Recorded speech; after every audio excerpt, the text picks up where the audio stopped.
Welcome welcome back to my YouTube channel Khushi vlogs. So ಇವತ್ತಿನ ವ್ಲಾಗ್ನಲ್ಲಿ ನಾನು ಮತ್ತು ಪಾಪು ಊರಿಗೆ ಹೋಗ್ತಾ ಇದ್ದೀವಿ. ಹಾಗೆ ಒಂದು 2-3 ದಿನದ ವ್ಲಾಗ್ನ ಇದರಲ್ಲಿ ಶೇರ್ ಮಾಡ್ತೀನಿ, ಸ್ವಲ್ಪ ರೆಸಿಪೀಸ್ ಈ ಥರದನ್ನೆಲ್ಲ. ಆ್ಯಂಡ್ ಅಷ್ಟೇ, ಯಾರಿನ್ನೂ ನನ್ನ ಚಾನಲ್ನ ಸಬ್ಸ್ಕ್ರೈಬ್ ಮಾಡಿಲ್ಲ, ಸಬ್ಸ್ಕ್ರೈಬ್ ಮಾಡ್ಕೊಳ್ಳಿ. ಹಾಗೆ ಲೈಕ್ ಮಾಡಿ ವಿಡಿಯೋನ ನೋಡೋದ್ರ ಜೊತೆಗೆ. ಹಾಗೆ ಯಾರಾದರೂ ಹೊಸ್ದಾಗಿ ನೋಡ್ತಾ ಇದ್ದರೆ ಫಾಲೋ ಮಾಡ್ಕೊಳ್ಳಿ ಅಷ್ಟೇ. ಆ್ಯಂಡ್ ಇವತ್ತಿನ ವ್ಲಾಗ್ನ ಸ್ಟಾರ್ಟ್ ಮಾಡೋಣ. ನಾನು ಮತ್ತು ಪಾಪು ಊರಿಗೆ ಹೋಗೋಣ ಅಂತ ಹೇಳಿ ಹೊರಟ್ವಿ. ಬಿಕಾಸ್ ಮದುವೆ ಇದೆ. ಆ್ಯಂಡ್ ಇದು ಅವತ್ತಿನ ಹಿಂದಿನ ದಿನದ ವ್ಲಾಗ್. ನಾವು ತುಮಕೂರಿಗೆ ಹೋಗಿದ್ವಲ್ಲ, ಅಲ್ಲಿ ರೆಸ್ಟೋರೆಂಟ್ನಲ್ಲಿ ಪಾಪು ಮಾಡ್ತಿದ್ದೆ ತರಲೆ ಕೆಲಸ ಅದು. ಅಂದರೆ ಪ್ಲೇಟ್ನ ತಗೊಂಡು ಮುಖ ಕವರ್ ಮಾಡಿಕೊಂಡು ಕಾಣ್ದಲೇ ಉಜ್ಕೊಂಡು ಕೂತಿದ್ದ. ಆ್ಯಂಡ್ ಅದು ಕ್ಲಿಪ್ಪಿಂಗ್ಸ್ನ ಆ್ಯಡ್ ಮಾಡ್ತಾಯಿದ್ರ ಜೊತೆಗೆ. ಆ್ಯಂಡ್ ನಾವು ಅವತ್ತಿನ ಬೆಳಗ್ಗೆಗೆ ಊರಿಗೆ ಹೋಗಿದ್ದಿದ್ದು, ಮದುವೆ ಇದೆ ಅಂತ ಹೇಳಿ. ಆ್ಯಂಡ್ ತುಮಕೂರಿಂದ ಬಂದಿದ್ದ ದಿನ ಬೆಳಿಗ್ಗೆ ಹೋಗ್ತಾ ಇದ್ದೀವಿ, ಊರಿಗೆ ಹೋಗೋಣ ಅಂತ ಹೇಳಿ. ಪಾಪು ಅಳ್ತಾ ಇದ್ದಾನೆ, ಬಿಕಾಸ್ ಅವ್ರ ತಾತ ಗಾಡಿನಲ್ಲಿ ಕರ್ಕೊಂಡು ಹೋಗಲಿಲ್ಲ, ಬಿಟ್ಟೋದ್ರು ಅಂತ ಹೇಳಿ. ಆ್ಯಂಡ್ ನಾನು ಪಾಪುನ ರೆಡಿ ಮಾಡಿ ನಾನು ಕೂಡ ರೆಡಿ ಆದೆ. ಒಂದು ಮದುವೆ ಇದೆ, ಆಲ್ಮೋಸ್ಟ್ ಸಂಜೆ ಆಗಿದೆ ನೋಡೋಷ್ಟರಲ್ಲಿ. ಹತ್ರನೇ ಅಲ್ವಾ, ಕುಣಿಗಲ್ಗೆ 1 ಅವರ್ 1.5 ಅವರ್ನಲ್ಲಿ ಹೋಗ್ಬೋದು. ಸೊ ಸಂಜೆ ಹೋಗೋಣ ಅಂತ ಹೇಳಿ ಒಂದು 4 o'clock ಹಂಗೆ ಹೊರಟ್ವಿ. ಪಾಪು ಅದೇ ಅಳ್ತಾ ಇದ್ದ, ಅಷ್ಟಕ್ಕೇ ಬಿಟ್ಟೋದ್ರು ಅಂತ ಹೇಳಿ. ಅವನಿಗೆ ಊಟ ಮಾಡಿಸಿ ಆ್ಯಂಡ್ ಅವನಿಗೆ ಸ್ವಲ್ಪ ಹಾಲು ಕಾಯಿಸಿ ಬಾಟಲ್ಗೆ ಹಾಕ್ಕೊಂಡು ಅವ್ನಿಗೆ ಏನೇನು ನೆಸೆಸರಿ ಇದೆ ಅದನ್ನೆಲ್ಲ ತೊಗೊಂಡು ಆಮೇಲೆ ಹೊರಟೆ ನಾನು. ಬಿಕಾಸ್ ಅವನು ಅಲ್ಲಿ ಹೋದ್ಮೇಲೆ ಹಠ ಮಾಡಬಾರ್ದಲ್ಲ, ಅದರಿಂದ.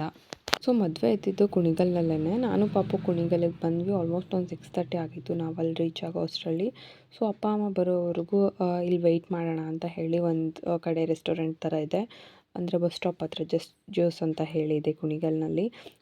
ಅಲ್ಲಿಗೆ ಕರ್ಕೊಂಡು ಬಂದೆ ಪಾಪುನ. ಬಿಕಾಸ್ ಅವ್ನಿಗೆ ಶುಗರ್ ಅಂದರೆ ಶುಗರ್ ಹಾಕಿಸ್ದಲೇ ಜ್ಯೂಸ್ ಕೊಡ್ಸಿದ್ರೆ ಕುಡಿತಾನೆ. ಸೊ ಜಾಸ್ತಿ ಟೈಮ್ ಆಯ್ತಲ್ಲ ಊಟ ಮಾಡಿ, ಸೊ ಕುಡೀಲಿ ಅಂತ ಹೇಳಿಬಿಟ್ಟು ಕರ್ಕೊಂಡು ಬಂದೆ. ಆ್ಯಂಡ್ ಅವ್ನಿಗೇನಂದರೆ, ನಾನು ನಾರ್ಮಲಾಗಿ ಎಷ್ಟು ದಿನ ಎಲ್ಲೂ ಕರ್ಕೊಂಡು ಬರ್ತಿರಲಿಲ್ಲ ಹೋಟೆಲ್ಸ್ಗೆ ಈ ರೀತಿ ಎಲ್ಲ. ಇವಾಗ 1 ಮಂತಿಂದ ಬರ್ತಾ ಇದ್ದಾನೆ. ಚಿಕ್ಕವನಿದ್ದಾಗ ಹೋಗ್ತಾಯಿದ್ವಿ. ಆ್ಯಂಡ್ ಈಗ ಮಧ್ಯದಲ್ಲಿ ಕರ್ಕೊಂಡು ಹೋಗ್ತಿರಲಿಲ್ಲ, ಬಿಕಾಸ್ ಅವ್ನು ಸುಮ್ಮನೆ ಇರೋದಿಲ್ಲ ಆಯಿತಾ.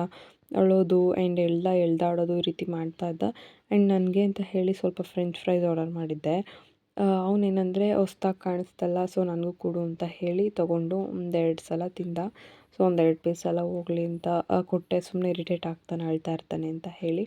ಆ್ಯಂಡ್ ಅವನಿಗೆ ಫ್ರೂಟ್ ಜ್ಯೂಸಸ್ ಅಂದರೆ ತುಂಬ ಇಷ್ಟ. ಬಟ್ ನಾನು ಶುಗರ್ ಹಾಕ್ಸಲ್ಲ, ಹಾಗೆ ಮಾಡಿಸ್ಕೊಡ್ತೀನಿ. ಸೊ ಅವನು ಇಷ್ಟಪಟ್ಟು ಕುಡಿತಾನೆ. ನಿನ್ನೆ ಕೂಡ ತುಮಕೂರಿಗೆ ಹೋದಾಗ ಅದೇ ರೀತಿ ಮಾಡಿಸ್ಕೊಟ್ಟಿದ್ದೆ, ಕುಡ್ದ. ಸೊ ಇವತ್ತು ಕೂಡ ಮಾಡಿಸ್ಕೊಟ್ಟೆ ಅದೇ ರೀತಿಯೇ. ಫ್ರೂಟ್ ಜ್ಯೂಸ್ ಅಲ್ವಾ, ಈ ಥರದ್ದು ಕೊಡ್ತೀನಿ.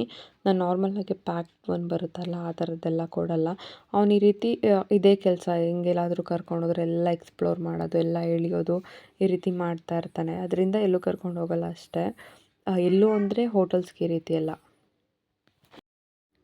ಸೊ ಮಕ್ಕಳಿಗೆ ಏನಂದರೆ, ಯಾರೂ ಕೂಡ ಹೊರಗಡೆ ಫುಡ್ಸ್ ಏನೂ ಕೊಡಬೇಡಿ. ಅಂದರೆ ಇವಾಗ ಬಿಸ್ಕೆಟ್ ಕೊಡ್ತಾರೆ ಆ್ಯಂಡ್ ಇದು ಜ್ಯೂಸಸ್ ಕೊಡ್ತಾರೆ, ಪ್ಯಾಕ್ಡ್ ಒಂದು ಕುರ್ಕುರೆ, ಇದನ್ನೆಲ್ಲ ಪಾಪು ಒಂದಿನ ಕೂಡ ನಾವು ಕೊಟ್ಟಿಲ್ಲ. ನೀವೇನಂದರೆ ಬೇರೆಯವರಿಂದಾನೆ ಮಕ್ಕಳು, ಆ್ಯಕ್ಚುಲಿ ನಾವು ಇಷ್ಟೇ ಕೊಡಬಾರ್ದು ಅಂತ ಅಂದ್ಕೊಂಡ್ರು ಯಾರಾದರೂ ಕೊಟ್ಬಿಡ್ತಾರೆ. ಸೊ ಆ ರೀತಿ ಯಾರಾದರೂ ಕೊಟ್ಟಾಗ ಅವ್ರಿಗೆ ಕ್ಲೀನಾಗಿ ಹೇಳಿ ಕೊಡಬೇಡಿ, ಈ ರೀತಿ ಆಗುತ್ತೆ ಅಂತ ಹೇಳಿದ್ರೆ ಅರ್ಥ ಮಾಡ್ಕೊಳ್ತಾರೆ. ಸೊ ಹೋಗ್ಲಿ ಬಿಡಿ, ಬೇಜಾರು ಮಾಡ್ಕೊಳ್ತಾರೆ ಅಂತ ನಾವು ಒಂದಿನ ಕೊಟ್ಟರೆ ಅವ್ರು ಅದನ್ನೇ ಇನ್ನೊಂದು ದಿನ ಕೇಳ್ತಾರೆ. ಸೊ ನಾನು ಯಾವತ್ತೂ ಆ ರೀತಿ ಪಾಪುಗೆ ತಿನ್ನೋಕೆ ಬಿಟ್ಟಿಲ್ಲ. ಸೊ ಅದರಿಂದ ಅವನಿಗೆ ಗೊತ್ತಿಲ್ಲ ಇದೆಲ್ಲ ತಿನ್ನೋದು, ಬಿಸ್ಕೆಟ್ ಕುರ್ಕುರೆ ಇದೆಲ್ಲ. ಸೊ ಈ ರೀತಿ ಏನಾದರೂ ಫ್ರೂಟ್ಸ್, ಅವ್ನಿಗೆ ಸ್ನ್ಯಾಕ್ಸ್ ಏನು ಕೊಡ್ತೀನಿ ಅಂದರೆ, ಬೆಳಿಗ್ಗೆ ತಿಂಡಿ ಆದಮೇಲೆ ಒಂದು 11-11:30 ಹಂಗೆ ಅವ್ನು ಮಲ್ಕೊಳ್ಳೋ ಟೈಮ್ನಲ್ಲಿ ಹಣ್ಣು ಕೊಡ್ತೀನ. ಆ್ಯಂಡ್ ಬೆಳಗ್ಗೆ ಎದ್ದಾಗ ಹಾಲು ಕೊಡ್ತಿರ್ತಾನೆ. ಆ್ಯಂಡ್ ಸಂಜೆ ಟೈಮ್ನಲ್ಲಿ ಏನು ಕೊಡ್ತೀನಿ ಅಂತ ಅಂದರೆ, ನಾರ್ಮಲಾಗೆ ಎಗ್ ಕೊಡ್ತೀನಿ. ಇಲ್ಲಾಂದರೆ ಅವನು ಈ ಡ್ರೈ ಗ್ರೇಪ್ಸ್ ಬರುತ್ತಲ್ಲ, ಒಣ ದ್ರಾಕ್ಷಿ ಈ ಥರದ್ದೆಲ್ಲ, ಆಮೇಲೆ ಡೇಟ್ಸ್ ಕೊಡ್ತೀನಿ. ಇದೇ ಅವ್ನ ಸ್ನ್ಯಾಕ್ಸ್, ಬೇರೆ ಏನೂ ಕೊಡೋದಿಲ್ಲ. ತುಂಬ ವೆರೈಟೀಸ್ ಆಫ್ ಫ್ರೂಟ್ಸ್ ತರಿಸ್ಕೊತೀನಿ. ಡೈಲಿ ಒಂದೊಂದು ಥರದ್ದು ಕೊಟ್ಟರೆ ನಡೆಯುತ್ತೆ. ಒಂದಿನ ಬನಾನಾ, ಒಂದಿನ ಆ್ಯಪಲ್, ಪೊಮೊಗ್ರನೇಟ್, ಆರೆಂಜ್, ಕಿವಿ ಮತ್ತು ವಾಟರ್ಮೆಲನ್ ತಿಂತಾನೆ, ಈ ಥರ. ಸೊ ಮದುವೆಗೆ ಹೋಗಿ ಬಂದ್ವಿ. ನಾವು ರೆಸ್ಟೋರೆಂಟಿಂದ ಡೈರೆಕ್ಟ್ ಮದುವೆಗೆ ಹೋಗಿ ಅಲ್ಲೇ ರೆಡಿಯಾಗಿ ಮದುವೆ ಮುಗಿಸ್ಕೊಂಡು ಬಂದ್ವಿ. And next day morning vlog ಇದು. ತುಂಬಾ ಮಳೆ ಬರ್ತಿತ್ತು ಊರಿನಲ್ಲಿ. ಸೊ ನಾನು ಇವತ್ತು ಊರಿಗೆ ಹೋಗೋಣ ಅಂತ ಅಂದ್ಕೊಂಡೆ. ಬಟ್ ಮಳೆ ಇದ್ದಿದ್ದರಿಂದ ಅಮ್ಮ ಅಪ್ಪ ಪಾಪು ಇದ್ದಾನೆ, ಮಳೆಯಲ್ಲಿ ಹೋಗೋಕ್ಕಾಗೋದಿಲ್ಲ ಅಂತ ಅಂದ್ಕೊಂಡು ಸುಮ್ಮನೆ ಆದ್ವಿ. ಹೇಳಿದ್ರು ಅಂತ ಅಮ್ಮ ಅಪ್ಪ ಕಳಿಸ್ಲಿಲ್ಲ ಇವತ್ತು. ಆ್ಯಂಡ್ ಹೊರಗಡೆ ಗಿಡದಲ್ಲಿ ಸುಮ್ಮನೆ ಯಾರೂ ಹಾಕಿರಲಿಲ್ಲ, ಅದೇ ಬೆಳೆದಿದ್ದ ಗಿಡ. ತುಂಬ ಟೊಮ್ಯಾಟೋಸ್ ಇತ್ತದ್ರಲ್ಲಿ. ಸೊ ಅದನ್ನ ಕಿತ್ಕೊಳ್ತಾ ಇದ್ದೀನಿ. ಇವಾಗಷ್ಟೇ ಊಟ ಮಾಡಿದ್ವಿ. ಅಮ್ಮ ಬೇಳೆ ಸಾಂಬಾರು ಜೊತೆಗೆ ಹಪ್ಪಳ ಮಾಡಿಕೊಟ್ಟಿದ್ರು. ಸೊ ನನಗಂತೂ ತುಂಬ ಇಷ್ಟ ಅದು. ಆ್ಯಂಡ್ ಅಲ್ಲಿ ಅಮ್ಮ ಸೊಪ್ಪೆಲ್ಲ ಹಾಕಿದ್ರು, ಅಂದರೆ ಕೈ ತೋಟದ ಥರ ಮಾಡ್ಕೊಂಡಿದ್ದಾರೆ. ನಾರ್ಮಲಾಗಿ ಹಳ್ಳಿಗಳ ಕಡೆಯಲ್ಲಿ ಹರ್ಬೆ ಸೊಪ್ಪು ಅಂತ ಹಾಕ್ತಾರೆ, ಅಂದರೆ ಕುಯ್ತಾ ಇದ್ದರೆ ಮತ್ತೆ ಮತ್ತೆ ಬರ್ತಾ ಇರುತ್ತೆ ಆ ಥರದ್ದು. ನನಗೆ ಅದಂದರೆ ಇಷ್ಟ ಆಯಿತಾ. ಅದನ್ನು ಸಾಂಬಾರು ಮಾಡಿಸೋಣ ಅಂತ ಹೇಳಿ ನೋಡ್ತಾ ಇದ್ದೆ. ಬಟ್ ಅದೇನಂದರೆ ಈ ಟೈಮ್ನಲ್ಲಿ ಚೆನ್ನಾಗಿರಲ್ಲ, ಗಾಳಿಗೆ ಒಂಥರ ಆಗಿರುತ್ತೆ, ಸೊಪ್ಪೆಲ್ಲ ಹಾಳಾಗಿಬಿಟ್ಟಿರುತ್ತೆ. ಅದರಿಂದ ಏನೂ ತಗೊಳ್ಳಿಲ್ಲ. ಈ ನಡುವೆ ಯಾಕೋ ಸ್ವಲ್ಪ ಯೂಟ್ಯೂಬ್ ಗ್ರಾಫ್ ಕೇಳಕ್ಕೆ ಹೋಗ್ತಾ ಇದೆ. ಮುಂಚೆ ಏನಂದರೆ ಸುಮ್ಮನೆ ನಾನು ಸ್ಟಾರ್ಟಿಂಗ್ ಯೂಟ್ಯೂಬಲ್ಲಿ ಸ್ಟಾರ್ಟ್ ಮಾಡಿದಾಗ ಸುಮ್ಮನೆ ವೀಡಿಯೋ ಸ್ಟಾರ್ಟ್ ಮಾಡಿದವಾಗೆಲ್ಲ ನಾರ್ಮಲಾಗಿ ಒಂದು ವೀಡಿಯೋಗೆ 1000-2000 ಈ ರೀತಿ ವ್ಯೂಸ್ ಬರ್ತಿತ್ತು. ಬಟ್ ಮಧ್ಯದಲ್ಲಿ ಏನಾಯಿತು ಗೊತ್ತಿಲ್ಲ, ಇವಾಗಂತೂ ತುಂಬಾ ಗ್ರಾಫ್ ಕೆಳಗೆ ಬಂದಿದೆ. ಎಲ್ಲಿ ಏನು ಮಿಸ್ಟೇಕ್ ಆಗ್ತಿದೆ ಅಂತ ಗೊತ್ತಿಲ್ಲ. ನಿಮ್ಗೇನಾದರೂ ಐಡಿಯಾ ಗೊತ್ತಿದ್ದರೆ ಯಾರಾದರೂ ಕಮೆಂಟ್ ಮಾಡಿ ತಿಳಿಸಿ. ಸ್ವಲ್ಪ ಕ್ರೇವಿಂಗ್ಸ್ ಆಗ್ತಿತ್ತು ಅಂತ ಹೇಳಿ ಅಮ್ಮಂಗೆ ಬೋಂಡ ಮಾಡ್ಕೊಡೋಕ್ಕೆ ಹೇಳಿದೆ. ಆ್ಯಂಡ್ ಅವತ್ತಿನ ನೆಕ್ಸ್ಟ್ ಡೇ ಮಾರ್ನಿಂಗ್ ಊರಿಗೆ ಹೊರಡ್ತಾ ಇದ್ದೀನಿ. ನನಗೆ ಈ ರೀತಿ ತರಕಾರಿ ಎಲ್ಲ ಮಿಕ್ಸ್ ಮಾಡಿ ಪಲ್ಯ ಮಾಡಿದ್ರೆ ಇಷ್ಟ ಆಗುತ್ತೆ. ಸೊ ಅಮ್ಮ ಆ ರೀತಿ ಪಲ್ಯ ಮಾಡಿಕೊಟ್ಟಿದ್ರು ದೋಸೆ ಜೊತೆಗೆ. ಆ್ಯಂಡ್ ಅಮ್ಮನೂ ಕೂಡ ನನ್ನ ಜೊತೆ ಊರಿಗೆ ಬರ್ತಾ ಇದ್ದಾರೆ. ಸೊ ಅವ್ರ ಅಪ್ಪ ಅಮ್ಮನ ನೋಡ್ಕೊಂಡು ಬರೋಕ್ಕೆ. ಅವ್ರ ಅಪ್ಪ ಅಮ್ಮ ನಮ್ಮೂರಿನಲ್ಲೇ ಇರೋದು. ಹಾಗೆ ನಮ್ಮನ್ನು ಬಿಟ್ಟು ಅಜ್ಜಿ ತಾತ ನೋಡ್ಕೊಂಡು ಬರ್ತೀವಿ ಅಂತ ಹೇಳಿ ಬರ್ತಾ ಇದ್ದಾರೆ ಅಮ್ಮ. ನಾನು ಈ ಡ್ರೆಸ್ನ ವೇರ್ ಮಾಡಿ ರೆಡಿ ಆಗಿದ್ದೀನಿ ಇವಾಗ. ನಾನು ಹೇಳಿದ್ನಲ್ಲ ಈ ರೀತಿ ಆಗಿದೆ. ಯೂಟ್ಯೂಬ್ನಲ್ಲಿ ಗ್ರಾಫ್ ಅಂತ ಹೇಳಿ ಯಾರಾದರೂ ಯೂಟ್ಯೂಬ್ ಚಾನಲ್ ಸ್ಟಾರ್ಟ್ ಮಾಡಿದ್ರೆ ಫಸ್ಟು ಇನ್ಸ್ಟಾಗ್ರಾಮ್ನಲ್ಲಿ ಚೆನ್ನಾಗಿ ಒಂದು ಒಳ್ಳೆ ರೀಚ್ ತೊಗೊಂಡು ಆಮೇಲೆ ಸ್ಟಾರ್ಟ್ ಮಾಡಿ. ಬಟ್ ನನಗೆ ಅಷ್ಟು ಐಡಿಯಾ ಇರಲಿಲ್ಲ. ನಾನು ಯೂಟ್ಯೂಬ್ ಸ್ಟಾರ್ಟ್ ಮಾಡಬೇಕು ಅಂತಲೇ ಇರಲಿಲ್ಲ. ಜಸ್ಟ್ ಯಾವುದೋ ಒಂದು ಶಾರ್ಟ್ಸ್ ಅಪ್ಲೋಡ್ ಮಾಡಿದ್ದೆ, ಓಕೆನಾ. ನಮ್ಮ ತೋಟದ್ದು ಅಡಿಕೆ ಕೋಲ್ದು ಅದು ತುಂಬ ಒಳ್ಳೆ ವ್ಯೂಸ್ ಬಂದಿತ್ತು. ಅವತ್ತು ಅನ್ನಿಸ್ತು ನನಗೆ ಏನಾದರೂ ಸ್ಟಾರ್ಟ್ ಮಾಡಿದ್ರೆ ಚೆನ್ನಾಗಿರುತ್ತೆ ಅಂತ ಹೇಳಿ. ಬಟ್ ಸ್ಟಾರ್ಟ್ ಮಾಡಿದೆ. ಈ ನಡುವೆ ಯಾಕೋ ಆ ರೀತಿ ಅನ್ನಿಸ್ತಾ ಇದ್ದೆ. ಯಾರಿಗಾದ್ರೂ ಗೊತ್ತಿದ್ದರೆ ಒಂದು ಒಳ್ಳೆ ಸಜೆಸ್ಟ್ ಮಾಡಿ. ಸೊ ಪಾಪುಗೆ ಅಂತ ಹೇಳಿ ಬಾಕ್ಸ್ಗೆ ದೋಸೆ ಮತ್ತು ಅಮ್ಮ ಬಾಟಲ್ಗೆ ನೀರು ಹಾಕ್ಕೊಟ್ಟಿದ್ದಾರೆ, ಅವ್ನಿಗೆ ಹಶ್ವಾದ್ರೆ ಕೇಳ್ತಾನೆ ಅಂತ ಹೇಳಿ. ಸೊ ತೋಟದಲ್ಲಿ ತುಂಬ ನುಗ್ಗೆಕಾಯಿ ಇತ್ತು. ಅಮ್ಮ ಊರಿಗೆ ತೊಗೊಂಡು ಹೋಗ್ತೀನಿ ಅಂತ ಹೇಳಿ ತಗೊಂಡಿದ್ದಾರೆ. ಇದು ನೆಕ್ಸ್ಟ್ ಡೇ ಮಾರ್ನಿಂಗ್ ವ್ಲಾಗ್. ಇದು ನಮ್ಮ ಕೈ ತೋಟದಲ್ಲಿ ಒಂದು ನುಗ್ಗೆ ಮರ ಇದೆ, ಅಲ್ಲಿಂದ ನುಗ್ಗೆಕಾಯಿ ಕಿತ್ಕೊಂಡು ಬಂದೆ ನಾನು. ಹೋದ ಕ್ಲಿಪ್ಪಿಂಗ್ನಲ್ಲಿ ತೋರಿಸಿದ ನುಗ್ಗೆಕಾಯಿ ಅಮ್ಮನ ತೋಟದ್ದು, ಅದು ಅವ್ರ ಮನೆಗೆ ತೊಗೊಂಡಂದ್ರು. ಇದು ನಮ್ಮ ಕೈ ತೋಟದಲ್ಲಿ ಸಿಕ್ಕಿತ್ತು, ಇವಾಗಷ್ಟೇ ಕಿತ್ಕೊಂಡು ಬಂದೆ ಸಾಂಬಾರು ಮಾಡೋಣ ಅಂತ ಹೇಳಿ. ಸೊ ನಾನೇನಂದರೆ ಈ ಕಡೆ ಎಲ್ಲ ಏನಾದರೂ ಹಾಕೋಬೋದು ಅಂತ ಅಂದ್ಕೊಳ್ತೀನಿ.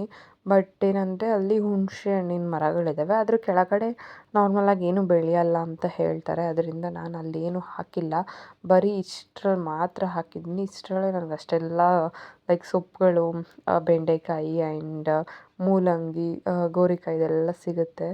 ಸೊ ಇವತ್ತು ನೀರು ಹಾಕೋಣ ಅಂತ ಹೇಳಿ ಬಂದಿದ್ದೆ. ಕೆಂಪು ತಂಟು ಬರುತ್ತಲ್ಲ, ಕೆಂಪು ತಂಟಿದೆ ಅಲ್ಲಿ. ಆ್ಯಂಡ್ ಇದು ಕೊತ್ತಂಬರಿ ಸೊಪ್ಪು, ಆ ಕಡೆ ಎಲ್ಲ ಗೋರಿ ಗಿಡಗಳು ಹಾಕಿದ್ದೀನಿ, ಗೋರಿಕಾಯಿ. ಆ್ಯಂಡ್ ಇಲ್ಲಿ ಸ್ವಲ್ಪ ಸಬ್ಬಸಿಗೆ ಸೊಪ್ಪಿದೆ, ಹರಬೆ ಸೊಪ್ಪಿದೆ, ದಂಟಿನ ಸೊಪ್ಪು ಇವಾಗ ಹಾಕಿರೋದಿದೆ, ಆ್ಯಂಡ್ ಕಿತ್ಕೊಳ್ಳೋದಿದೆ. ಇಷ್ಟೆಲ್ಲ ಬಂದಿದೆ ಇವಾಗ ತರಕಾರಿಗಳು. ನನಗಂತೂ ಏನೋ ಒಂಥರ ಖುಷಿ ಇಲ್ಲಿಗೆ ಬಂದರೆ. ಸ್ವಲ್ಪ ಬೇಜಾರಾಗಿದ್ದರೂ ಕೂಡ ಇಲ್ಲಿ ಬಂದು ಏನಾದರೂ ಕೆಲಸ ಮಾಡಿದ್ರೆ ಅಥವಾ ಗಿಡಗಳಿಗೆ ನೀರು ಹಾಕಿದ್ರೆ ನನಗೆ ಆ ಬೇಜಾರು ಇರಲ್ಲ. ಅಷ್ಟು ಖುಷಿ ಅನ್ಸುತ್ತೆ ನನಗೆ ಇಲ್ಲಿ ಬರೋದು. ಸೊ ಇದು ಇನ್ನೂ ಸ್ವಲ್ಪ ಎಕ್ಸ್ಟೆಂಡ್ ಮಾಡ್ಕೊಳ್ಳೋಣ ಈ ಜಾಗದಲ್ಲಿ. ನಮ್ಮ ತೋಟದಲ್ಲಿ ಗ್ರೀನ್ ಮೆಸ್ ಇದೆ, ನಾರ್ಮಲಾಗಿ ತೋಟಗಳಿಗೆ ಹಾಕ್ತಾರಲ್ಲ ಆ ಥರದ್ದು. ಅದನ್ನು ತಂದು ಹಾಕ್ಕೊಂಡು ಇನ್ನೂ ಸ್ವಲ್ಪ ಎಕ್ಸ್ಟೆಂಡ್ ಮಾಡೋಣ ಅಂತ ಅಂದ್ಕೊಂಡಿದ್ದೀನಿ. ಬಟ್ ನೋಡಬೇಕು. ತುಂಬ ಜಾಸ್ತಿ ಮಾಡಿದಷ್ಟು ಮೇಂಟೈನ್ ಮಾಡೋದಕ್ಕೆ ಕಷ್ಟ ಆಗುತ್ತೆ, ಬಿಕಾಸ್ ನಾನು ಒಬ್ಬಳೇ ನೋಡ್ಕೊಳ್ಳೋದು ಅದನ್ನ. ಆ್ಯಂಡ್ ನಮ್ಮ ಮನೆಯಲ್ಲಿ ಯಾರಿಗೂ ಅದ್ರ ಮೇಲೆ ಅಷ್ಟು ಇಂಟ್ರೆಸ್ಟ್ ಇಲ್ಲ. ನನ್ನ ಹಸ್ಬೆಂಡ್ ಯಾವಾಗಾದರೂ ಕೇಳಿದಾಗ ಹೆಲ್ಪ್ ಮಾಡಿಕೊಡ್ತಾರೆ ಅಷ್ಟೇನಾದರೂ. ನನ್ನ ಕೈಲಿ ಆಗಲ್ಲಲ್ಲ ಆ ಕೆಲಸಗಳು. ಆ ಥರದ್ದೇನಾದರೂ ಕ್ಲೀನಿಂಗ್ ಅಂದರೆ ಹೊಸ್ದಾಗಿ ಸೊಪ್ಪು ಹಾಕ್ಬೇಕಾದ್ರೆ ಏನಾದರೂ ಕ್ಲೀನ್ ಮಾಡಿಕೊಡೋದು ಈ ರೀತಿ ಎಲ್ಲ. ಅದು ಬಿಟ್ಟು ನೀರು ಹಾಕೋದು ಇದೆಲ್ಲ ಏನೂ ಮಾಡೋದಿಲ್ಲ. ಸೊ ನಾನೇ ನೋಡ್ಕೊಳ್ಬೇಕು. ಅದರಿಂದ ಅಷ್ಟಾಗಿ ಜಾಸ್ತಿ ಏನು ಮಾಡ್ಕೊಂಡಿಲ್ಲ. ನಾನೀಗ ಕರ್ಮೀನ್ ಸಾಂಬಾರು ಮಾಡೋಣ ಅಂತ ಹೇಳಿ ಮಾಡ್ತಾಯಿದ್ದೀನಿ. ಸೊ ಕರ್ಮೀನ್ ಸಾಂಬಾರಿಗೆ ನಾನು ಒಗ್ಗರಣೆ ಹಾಕ್ಕೊಳ್ತಾ ಇದ್ದೀನಿ. ಇದಕ್ಕೆ ಆಲೂಗೆಡ್ಡೆ, ಬದನೆಕಾಯಿ, ಹಾಗಲಕಾಯಿ ಹಾಕ್ಕೊಂಡಿದ್ದೀನಿ, ಬಿಕಾಸ್ ಟೇಸ್ಟ್ ಚೆನ್ನಾಗಿರುತ್ತೆ ಅಂತ ಹೇಳಿ ಕರ್ಮೀನ ಹುರಿದಿಟ್ಕೊಂಡಿದ್ದೀನಿ. ನಾರ್ಮಲಾಗೆ ಫಿಶ್ಗೆ ಯಾವ ರೀತಿ ಮಸಾಲೆ ಇಟ್ಕೊಳ್ತೀವಿ ಅದೇ ರೀತಿ ಮಸಾಲೆನ ಗ್ರೈಂಡ್ ಮಾಡಿ ಇಟ್ಕೊಂಡಿದ್ದೀನಿ. ತರಕಾರಿಯಲ್ಲಿರೋ ಹಸಿ ವಾಸನೆ ಹೋಗಿದ್ದಾದಮೇಲೆ ಸ್ವಲ್ಪ ಮಸಾಲೆ ಹಾಕಿ ಅದ್ರ ಜೊತೆಗೆ ನಾವಿವಾಗ ಹುಣಸೆಹಣ್ಣು ನಾನು ಇದ್ರ ಜೊತೆನೇ ರುಬ್ಬಿ ಹಾಕಿದ್ದೀನಿ. ನೀರು ಹಾಕಿ ಸಾಂಬಾರು ಕನ್ಸಿಸ್ಟೆನ್ಸಿಗೆ ಬರಬೇಕದು. ಅದು ಮಳ್ತಾ ಇರುತ್ತಲ್ಲ, ಅಂದರೆ ಕುದಿ ಬಂದಿದ್ದಾದಮೇಲೆ ಕರ್ಮೀನು ಹಾಕ್ಕೊಳ್ಳೋದಷ್ಟೇ. ತುಂಬ ಚೆನ್ನಾಗಿ ಬಂದಿದೆ ಸಾಂಬಾರು. ಸೊ ಒಂದೊಂದು ಸಲ ಫಿಶ್ ಚೆನ್ನಾಗಿರಲ್ಲ, ಬಟ್ ಈ ಥರ ತುಂಬ ಚೆನ್ನಾಗಿರೋದು ಸಿಕ್ಕಿತ್ತು. ಸೊ ರೀಸೆಂಟಾಗಿ ತುಮಕೂರಿಗೆ ಹೋಗಿದ್ವಲ್ಲ, ಅವತ್ತು ಬರಬೇಕಾದ್ರೆ ಅಲ್ಲೊಂದು ಕಡೆ ತುಂಬ ಮಾರ್ತಿದ್ರು ಇದನ್ನ, ಆವಾಗ ತೊಗೊಂಡು ಬಂದಿದ್ದು. ಆ್ಯಂಡ್ ಸ್ನಾನ ಎಲ್ಲ ಮುಗಿಸ್ಕೊಂಡು ಪೂಜೆ ಮಾಡೋಣ ಅಂತ ಹೇಳಿ ಮಾಡಿಕೊಂಡೆ. ನಾನ್ ವೆಜ್ ಮಾಡಿ ಪೂಜೆ ಮಾಡ್ತೀರಾ ಅಂತ ಕೇಳಿಬಿಡಿ. ನಾರ್ಮಲಾಗಿ ನಮ್ಮ ಮನೆ ದೇವ್ರಿಗೆ ನಾನ್ ವೆಜ್ಜನ್ನೇ ಜಾಸ್ತಿ ನಾವು ಎಡೆಗಿಡೋದು ಈ ರೀತಿ ಎಲ್ಲ. ಇವತ್ತು ಆಮೇಲೆ ಪೂಜೆ ಮಾಡಿದ್ದಾದಮೇಲೆ ನೇರಳೆಹಣ್ಣು ಮರದ ಹತ್ರ ಬಂದಿದ್ವಿ ನಾನು ಪಾಪು. ನಮ್ಮ ಊರಲ್ಲಿ ದೇವಸ್ಥಾನ ಮುಂದೆ ಒಂದು ನೇರಳೆಹಣ್ಣು ಮರ ಇದೆ. ತುಂಬ ಹಣ್ಣು ಬಿಟ್ಟಿತ್ತು ಅದು ಸಲ. ಪಾಪು ಡೈಲಿ ಈ ರೀತಿ ವಾಕ್ ಕರ್ಕೊಂಡು ಹೋದಾಗ ತಿಂತಾ ಇದ್ನಲ್ಲ, ಸೊ ಅವನು ತುಂಬ ಅಡಿಕ್ಟ್ ಆಗಿದೆ. ನನಗೆ ಹೋಗಿದ ತಕ್ಷಣ ಅಮ್ಮ ಹಣ್ಣು ಅಂತ ಹೇಳಿ ಕೇಳ್ತಾನೆ. ಒಂದು 2 ಕೊಡ್ತೀನಿ ಅಷ್ಟೇ. ಇಲ್ಲೇ ಕೂತ್ಕೊಂಡು ಒಂದು ಸ್ವಲ್ಪ ಹೊತ್ತು ಅವನು ಓಡಾಡ್ತಾನೆ. ಇನ್ನು ಒಳಗಡೆನೇ ಇರಿಸ್ಕೊಂಡಿದ್ರೆ ಅವನಿಗೂ ಬೇಜಾರಾಗುತ್ತೆ ಅಂತ ಹೇಳಿ ಕರ್ಕೊಂಡು ಬಂದೆ. ಅವನು ಎಲ್ಲೂ ಹೋಗೋದಿಲ್ಲ ಆಯಿತಾ. ತೋಟದ ಹತ್ರ ಕರ್ಕೊಂಡು ಹೋಗ್ತೀವಿ ಓಡಾಡ್ಸ್ಕೊಂಡು ಬರೋಕ್ಕೆ, ಅಥವಾ ಕೈ ತೋಟದ ಹತ್ರ ಅಥವಾ ದೇವಸ್ಥಾನದ ಹತ್ರ.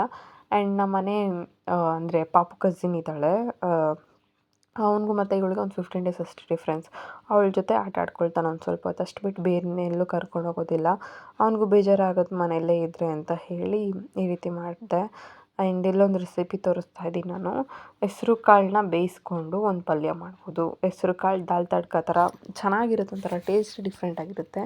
ಬಾಣಲಿಗೆ ಸಾಸಿವೆ, ಜೀರಿಗೆ, ಕರ್ಬೇವಿನ ಸೊಪ್ಪು, ಶುಂಠಿ ಮತ್ತು ಬೆಳ್ಳುಳ್ಳಿ ಜಜ್ಜಿ ಹಾಕ್ಕೊಂಡಿದ್ದೀನಿ. ಈಗ ಈರುಳ್ಳಿ, ಟೊಮೆಟೊ, ಹಸಿರು ಮೆಣಸಿನ್ಕಾಯಿ ಹಾಕ್ಕೊಂಡು ಬೇಯಿಸಿ ಇಟ್ಕೊಂಡಿರೋ ಹೆಸ್ರು ಕಾಳು ಹಾಕಬೇಕು ಇದಕ್ಕೆ. ಇದು ಹಾಕಿದಾದ್ಮೇಲೆ ಸ್ವಲ್ಪ ಮಸಾಲೆ ಪುಡಿ, ಖಾರದ ಪುಡಿ ಹಾಕಿ, ಕೊತ್ತಂಬರಿ ಸೊಪ್ಪು ಹಾಕಿ, ಲಾಸ್ಟಲ್ಲಿ ಒಂದು ಸ್ಪೂನ್ ತುಪ್ಪ ಹಾಕಿದ್ರೆ ರೆಡಿ ಆಗುತ್ತೆ. ಸಿಂಪಲ್ಲಾಗಿ ಈಸಿಯಾಗೆ ಮಾಡ್ಕೊಳ್ಬೋದು, ಕ್ವಿಕ್ಕಾಗಿ ಆಗುತ್ತೆ. ಟೇಸ್ಟ್ ಅಂತೂ ತುಂಬ ಚೆನ್ನಾಗಿರುತ್ತೆ. ಚಪಾತಿ ಮತ್ತು ದೋಸೆಗೆ ಆರಾಮಾಗಿರುತ್ತೆ, ಅಥವಾ ರೊಟ್ಟಿ ಕೂಡ ಮಾಡ್ಕೊಳ್ಬೋದು, ಅಕ್ಕಿ ರೊಟ್ಟಿ ಈ ಥರ. ಬಟ್ ನಾನು ದೋಸೆ ಮಾಡಿದ್ದೆ. ದೋಸೆಗೂ ತುಂಬ ಚೆನ್ನಾಗಿರುತ್ತೆ. ನಾನು ನಾರ್ಮಲಾಗಿ ದೋಸೆಗೇ ಜಾಸ್ತಿ ಮಾಡೋದು ಈ ಥರ ಪಲ್ಯಗಳನ್ನ. ಸ್ವಲ್ಪ ಮಾವಿನ ಹಣ್ಣು ತಿನ್ನೋಣ ಅಂತ ಹೇಳಿ ಕಟ್ ಮಾಡಿಕೊಂಡೆ. ತಿಂಡಿಗೆ ನಾನು ದೋಸೆ ಮಾಡಿದ್ದು. ಆ್ಯಂಡ್ ಮಧ್ಯಾಹ್ನದ ಅಡುಗೆಗೆ ಫಿಶ್ ಸಾಂಬಾರು ಮಾಡಿದ್ದು. So recipe first fish sambar ತೋರಿಸ್ದೆ, ಅದರಿಂದ ಕನ್ಫ್ಯೂಸ್ ಆಗಬೇಡಿ. ಪಾಪು ಮಲಗಿದ್ನಲ್ಲ, ಮಾವಿನ ಹಣ್ಣು ಕಟ್ ಮಾಡ್ಕೊಂಡು ತೊಗೊಂಡು ಬಂದೆ ತಿನ್ನೋಣ ಅಂತ ಹೇಳಿ. ಸೊ ಅವ್ನು ಎದ್ದಿದ್ದಾಗ ಏನು ಮಾಡ್ತಾನೆ ಅಂತಂದರೆ, ನಾನು ಅವ್ನಿಗೆ ಒಂದು ಪೀಸ್ ಕೊಡೋಕೆ ಹೋಗ್ತೀನಿ. ಅವನಿಗೆ ತುಂಬ ಇಷ್ಟ ಮಾವಿನ ಹಣ್ಣು, ಪೂರ್ತಿ ತೊಗೊಂಡು ತಿಂದುಬಿಡ್ತಾನೆ. ಬಿಕಾಸ್ ಜಾಸ್ತಿ ಕೊಡಬಾರ್ದು ಆಯಿತಾ, ಹೊಟ್ಟೆ ನೋವು ಬರುತ್ತೆ ಆ್ಯಂಡ್ ಲೂಸ್ ಮೋಷನ್ ಆಗುತ್ತೆ ಅವನಿಗೆ ಅಂತ ಹೇಳಿ ಜಸ್ಟ್ ಒಂದು ಪೀಸ್ ಕೊಡ್ತೀನಿ ಅಷ್ಟೇ. ನಾನು ಯಾವಾಗಲೂ ನೀರು ಕುಡಿಯೋದು ಮರ್ತೋಗ್ತೀನಿ ಅಂತ ಹೇಳಿ ಬಾಟಲ್ ಫಿಲ್ ಮಾಡಿ ಇಟ್ಕೊಂಡಿರ್ತೀನಿ. ಇವಾಗ ನಾನು ಎಲ್ಲಿರ್ತೀನಿ ಅಲ್ಲಿ, ಸೊ ಅದರಿಂದ ಮರ್ತೋಗಲ್ಲ, ನೀರು ಚೆನ್ನಾಗಿ ಕುಡಿಬೋದು ಅಂತ ಹೇಳಿ. ಇವತ್ತೇನು ಗೊತ್ತಾ, ನಾನೇ ಒಂದು ಕಾಯಿನ ಸುಲ್ಕೊಂಡು ತೊಗೊಂಡು ಬಂದೆ. ಕಾಯಿ ಸುಲಿಯೋದೊಂದು ಇದು ಬರುತ್ತೆ, ಸೊ ಅದ್ರಲ್ಲಿ ಸುಲಿತಾ ಇದ್ದೆ. ಬಟ್ ಇವತ್ತು ಮಚ್ಚಲ್ಲಿ ಸುಲಿದಿಟ್ಟಿದ್ದೀನಿ. ಬಿಕಾಸ್ ಏನಂದರೆ ಯಾವಾಗಲೂ ಕೇಳ್ತಾನೆ ಇರಬೇಕು ಯಾರಿಗಾದ್ರೂ ಸುಲ್ಕೊಡಿ ಅಂತ ಹೇಳಿ. ಅದಕ್ಕೆ ಇವತ್ತು ನಾನೇ ಸುಲಿದಿದ್ದೀನಿ. ಆ್ಯಂಡ್ ನನ್ನ ಮಗ ಈ ರೀತಿ ಎಲ್ಲ ತೊಗೊಂಡು ಬಂದು ಅಲ್ಲಿ ಇಲ್ಲಿ ಹಾಡಿರ್ತಾನೆ, ನಾನು ಎತ್ತಿಟ್ಕೊಳ್ಬೇಕು ಅಷ್ಟೇ ಇವತ್ತಿನ ವ್ಲಾಗ್. ನೆಕ್ಸ್ಟ್ ವ್ಲಾಗ್ನಲ್ಲಿ ಸಿಗ್ತೀನಿ. ಬಾಯ್.